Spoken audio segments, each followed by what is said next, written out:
Minister, and I started by asking him if he was now raising security levels for the Jewish community in Britain and for the police.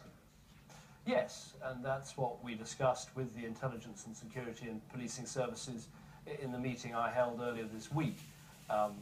Obviously, it's very important to learn the lessons from anything that happens elsewhere in Europe, to ask questions about could that happen here, what steps should be taken. And so the police have announced today, the Metropolitan Police, that they'll be stepping up patrols, particularly to protect the Jewish community. But we have to be incredibly vigilant and look at all of these particular risks, including the risks to police officers themselves, and to take every action that we can.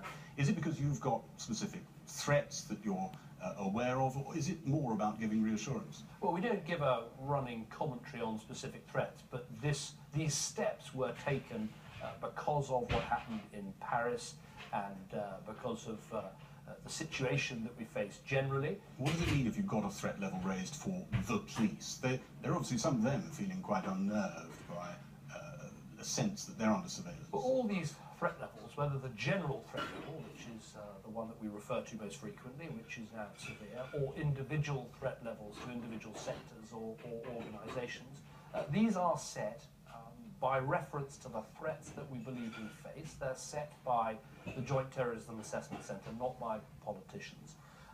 But obviously when you're at the level of severe, as we are at the moment, generally that means we think, according to the evidence, an attack is highly likely. You went to Paris on Sunday. You were part of the demonstration after the killings there, proclaiming Je suis Charlie like others. The Pope has chipped in on this argument, and he's saying that actually ordinary, moderate Muslims, the mass of Muslims, can easily be offended by drawings of the Prophet. You cannot insult the faith of others, he says.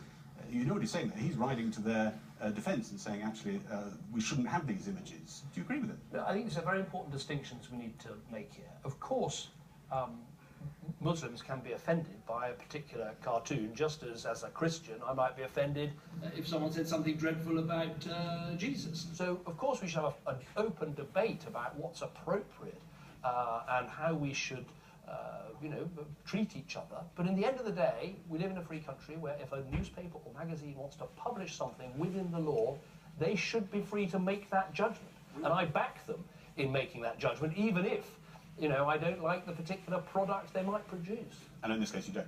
Well, I'm not making a comment about that. You're here at an internet startup company. You're at the home of the big